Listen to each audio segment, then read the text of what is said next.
रोहित और शालिनी जब एक दूसरे के इतने करीब आ गए तो रोहित का ध्यान पढ़ाई से दिन ब दिन कम ही होता जा रहा था और यहाँ तक कि उसने शालिनी के साथ घूमने के लिए अपनी क्लासेस बंक करना भी शुरू कर दिया। तो केवल सर से ये सहन नहीं हुआ। उन्हें लगा कि उन्हें रोहित से बात करनी चाहिए, इसलिए उन्होंने रोहित को अपने केबिन में बुलाया और अपने सामने बैठा लिया। तुम 2 दिन क्लास में क्यों नहीं आए? सर वो मैं शालिनी के साथ बाहर घूमने गया था। केवल सर ने कड़े सुर में कहा। तो रोहित ने अपनी नजरें नीचे झुका ली। वैसे तो मुझे पता है कि तुम दोनों के बीच में क्या चल रहा है, पर क्या तुम हिम्मत करके मुझे ये बताओगे कि तुम दोनों के बीच क्या चल रहा है? केवल सर ने जब ये पूछा तो रोहित की नजरें इस बार सीधी जमीन में गड़ गई। उसे केवल सर के इस सवाल से घबराहट हो रही थी। उसके माथे से पसीना बहने लगा। बोलोगे या मैं बोलूं? सर वो हम दोनों रिलेशनशिप में हैं। मतलब सर हम दोनों we love each other. Rohit ने बहुत हिम्मत करते हुए कहा। केवल सर को पहले ही पता था कि उसका जवाब यही होने वाला है, इसलिए वो अपनी जगह से खड़े हुए और केबिन का दरवाजा लगा लिया। इसके बाद वो रोहित के पास आए और टेबल पर बैठते हुए बोले, इधर देखो मेरी तरफ। केवल सर ने रोहित के चेहरे को हल्का सा ऊपर उठाते हुए कहा, तुम सच में एक दूसरे से प्यार करते हो ना? तो मैं एक काम करता हूँ, तुम्हारे और उसके घर वालों को बता देता हूँ कि तुमने उनके लिए बहू ढूंढ ली, ताकि वो भी टेंशन फ्री हो जाएं और तुम भी अपनी पढ़ाई पर ध्यान दे सको। नहीं सर प्लीज ऐसा मत कीजिए। क्यों? अभी तो तुमने यही कहा ना कि तुम दोनों एक दूसरे से प्यार करते हो, तो जब प्यार किया तो डरना क्या? नहीं सर प्लीज सर, मैं आपके हाथ जोड़ता हूँ। देखो अब तुम डर रहे हो, इसका मतलब ये है कि ये प्यार तो नहीं है। केवल सर ने कहा और रोहित की आंखों में देखने लगे। रोहित इतना घबरा गया था कि उसकी आंखों से कभी भी आंसू गिर सकते थे। ऐसे में केवल सर ने उसे मुस्कुराते हुए देखा और कहा, जिसे तुम प्यार समझ रहे हो वो प्यार नहीं है, सिर्फ अट्रैक्शन है। तुम एक छोटे गांव से आते हो, लड़कियों से बात करने का तुम्हारा एक्सपीरियंस नहीं है, एक्सपोजर नहीं है। इसीलिए जब पहले दिन तुम्हें शालिनी ने घास डाली तो तुम्हें लगा कि तुम दोनों एक दूसरे से प्यार करने लगे। लेकिन एक बात बताओ, प्यार में क्या कभी किसी का नुकसान होता है? तुम्हारी माँ तुमसे प्यार करती है, क्या वो तुम्हें खराब खाना खिलाती है या तुम्हें गंदे कपड़े पहनाती है? तुम्हारे पापा तुमसे प्यार करते हैं, क्या कभी उन्होंने तुम्हारी फीस भरने के लिए मना किया है? तुम्हें किसी खराब स्कूल में पढ़ाया है? रोहित के पास केवल सर की इस बात का कोई जवाब नहीं था। मैं तुम्हें 1 महीने से देख रहा हूँ रोहित। मैं चाहता हूँ कि तुम भी अपने आप को देखो, अपनी प्रोग्रेस रिपोर्ट देखो रोहित। मार्क्स कम पर कम होते जा रहे हैं। तुम यहाँ IIT करने आए हो, अपने सपने पूरे करने आए हो। तुम ये किन चक्करों में फंस कर रह गए? लेकिन सर हम दोनों सच में एक दूसरे से, और सर पढ़ाई के अलावा भी तो लाइफ होनी चाहिए ना सर। रोहित ने धीरे से कहा, होनी चाहिए, मगर तुम इस शहर में उस लाइफ को ढूंढने आए हो या पढ़ने? अगर तुम्हें लाइफ ही चाहिए थी तो तुम्हारा गांव क्या बुरा था? तुम्हें मेस का गंदा खाना क्यों खाना है? क्यों अपने कपड़े खुद धोने हैं? क्यों रहना है एक छोटे से किराए के कमरे में? रोहित के पास फिर से केवल सर की इस बात का कोई जवाब नहीं था। चलो एक काम करते हैं, तुम एक दूसरे से प्यार करते हो ना, तो मैं तुम्हारा एक छोटा सा टेस्ट लेता हूँ। सिर्फ 15 दिन तक तुम शालिनी से कोई बात नहीं करोगे, ना उसका फोन उठाओगे, ना उसके मैसेज का रिप्लाई करोगे और ना ही उससे कहीं मिलने जाओगे। अब तुम दोनों का प्यार सच्चा है या झूठा, ये हमें 16वें दिन पता चल जाएगा। अगर तुम जीते तो मैं सबके सामने तुमसे माफी मांगूंगा, और अगर मैं जीता तो तुम शालिनी और अपने रिश्ते को प्यार का नाम देना बंद कर दोगे और उसके चक्कर में अपनी पढ़ाई का नुकसान नहीं होने दोगे। बोलो, डन? रोहित ने केवल सर की शर्त के बारे में कुछ देर सोचा। केवल सर जो उसे दिखाने की, समझाने की कोशिश कर रहे थे, वो उसे धुंधला धुंधला सा समझ तो आ रहा था, लेकिन वो उसे पूरी तरह से समझना चाहता था। इसलिए उसने कहा, ठीक है सर, जैसा आप कहें। Great, your time starts now. उसी दिन से रोहित ने शालिनी से बात करना बंद कर दिया था। वो क्लास के बाद उसके पास आई, मगर रोहित ने उस पर ध्यान नहीं दिया। वो उसके साथ घर जाने के लिए निकली, मगर रोहित अलग रास्ते से निकल गया। उसने रोहित को फ़ोन किया, लेकिन उसने उठाया नहीं और ना ही उसके किसी मैसेज का जवाब दिया। ये सब करने में रोहित को शुरुआत के 1-2 दिन बड़ी दिक्कत हुई। उसकी इच्छा हुई कि वो बस एक बार शालिनी से बात कर ले, लेकिन फिर उसके सामने केवल सर का चेहरा आकर खड़ा हो गया। धीरे धीरे शालिनी के भी फ़ोन और मैसेजेस आना कम हो गए। वो भी गुस्से में उसे क्लास में इग्नोर करने लगी।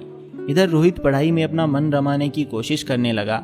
शुरुआत में उसे तकलीफ हुई, लेकिन धीरे धीरे उसका ध्यान पढ़ाई की तरफ बढ़ता गया और 10 दिन के बाद तो वो पढ़ाई में इतना मगन हो गया कि उसे याद ही नहीं रहा कि शालिनी कौन थी।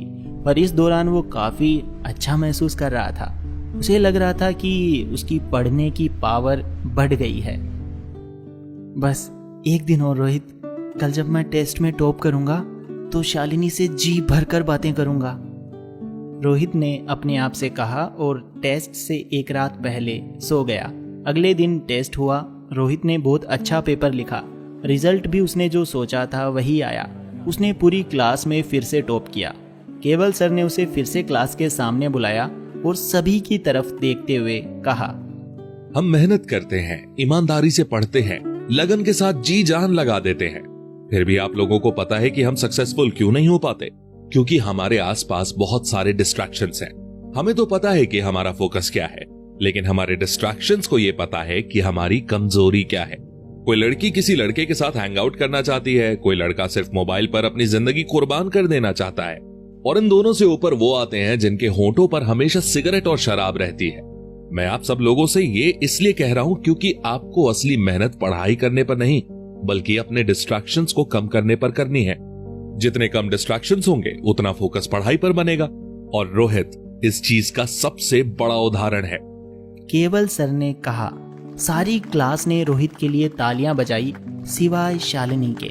रोहित उसी की तरफ देख रहा था। वो अभी भी नाराज थी। जब रोहित क्लास के बाद शालिनी से बात करने के लिए गया तो उसने देखा कि वो क्लास के किसी दूसरे लड़के के साथ निकल गई थी। उसने उसे आवाज भी दी। शालिनी ने उसे पलटकर भी देखा, लेकिन कोई जवाब नहीं दिया। रोहित को ये अजीब लगा तो वो भागता हुआ उसके पास गया और बोला, शालिनी, शालिनी, क्या बात है? तुम मुझसे बात क्यों नहीं कर रही हो? नाराज हो?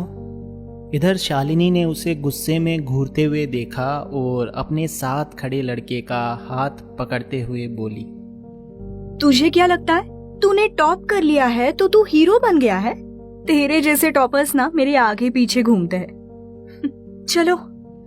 उसने उस लड़के से कहा और रोहित को हिकारत भरी नजरों से घूरते हुए निकल गई। रोहित को यकीन ही नहीं हो रहा था कि कल तक उससे मीठी मीठी बातें करने वाली शालिनी का असली रूप ये था। उसे तो लगा था कि वो दोनों एक दूसरे से सच्चा प्यार करते थे, लेकिन उसकी ये गलतफहमी भी दूर हो गई थी। वो टूटकर रोने ही वाला था कि इतने में केवल सर उसके पास आए और बोले, यही मैं तुम्हें समझाने की कोशिश कर रहा था। मैं ये नहीं कहता कि तुम गलत थे या तुम्हें उससे प्यार नहीं था, लेकिन तुम जिसे प्यार कह रहे थे ना, वो उसके लिए सिर्फ टाइम पास था। हम जब किसी से प्यार करते हैं तो अपना सब कुछ लुटा देते हैं, अपने आप को बर्बाद कर लेते हैं, अपना ही नुकसान करवाते हैं ताकि सामने वाले को खुशी मिले।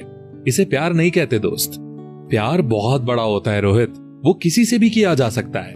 सचिन अपने बैट से करते थे, एपीजे अब्दुल कलाम अपनी रिसर्च से करते थे, AR रहमान अपने कीबोर्ड से करते हैं, और देखो उनके प्यार ने उन्हें कहां पहुंचा दिया। प्यार कभी आपके पंखों को नहीं काटता है, बल्कि उन्हें मजबूत करता है ताकि आप ऊंची उड़ान भर सको। मैंने बचपन से दादी से एक कहावत सुनी थी, जो तुम्हारा नहीं है उसे तुम चाहकर भी नहीं पा सकते, और जो तुम्हारा है उसे कोई चाहकर भी तुमसे छीन नहीं सकता। और अपने एक्सपीरियंस से एक बात बताऊं, ये जो केवल सर तुम्हारे सामने खड़े हैं ना, ये भी इसी तरह के एक रिलेशनशिप के चक्कर में IIT नहीं जा पाए थे। जैसे ही रोहित ने केवल सर के मुंह से ये सुना तो उसकी आंखें खुली की खुली रह गई। वो केवल सर को देखता रह गया। चलो, आज तुम आजाद हुए हो तो मैं तुम्हें एक ट्रीट पर लेकर चलता हूं, केवल सर ने कहा और रोहित को अपने साथ ले गए। तो दोस्तों, देखा आपने, जिसे हम प्यार समझते हैं, जिसके पीछे हम पागल हो जाते हैं, अपना सब कुछ दांव पर लगाकर जीने मरने की कस्में खाने लगते हैं, वो प्यार नहीं सिर्फ अट्रैक्शन भी हो सकता है। आप इस अट्रैक्शन के चक्कर में मत पड़ना और अपने सभी दोस्तों को समझाना, क्योंकि वो कहते हैं ना, प्यार जिंदगी में अंधेरा नहीं लाता है, प्यार जिंदगी को रोशन करता है। तो दोस्तों, इसी के साथ मैं मिस्टर प्रोटोन आपसे विदा लेता हूं, और शायद आपको इस स्टोरी से कुछ तो सीखने को मिला होगा। अगर आपको ये स्टोरी अच्छी लगी तो अपने दोस्तों के साथ शेयर करें, और कौन सा पार्ट आपको सबसे बेहतरीन लगा उसके लिए आप कमेंट करके बताइए। और अगर आपको ऐसी स्टोरीज में मज़ा आता है सुनने में तो मुझे कमेंट करके बताओ, मैं नेक्स्ट एपिसोड्स में ऐसी ही स्टोरीज लाने की कोशिश करूँगा। Thank you so much for watching this.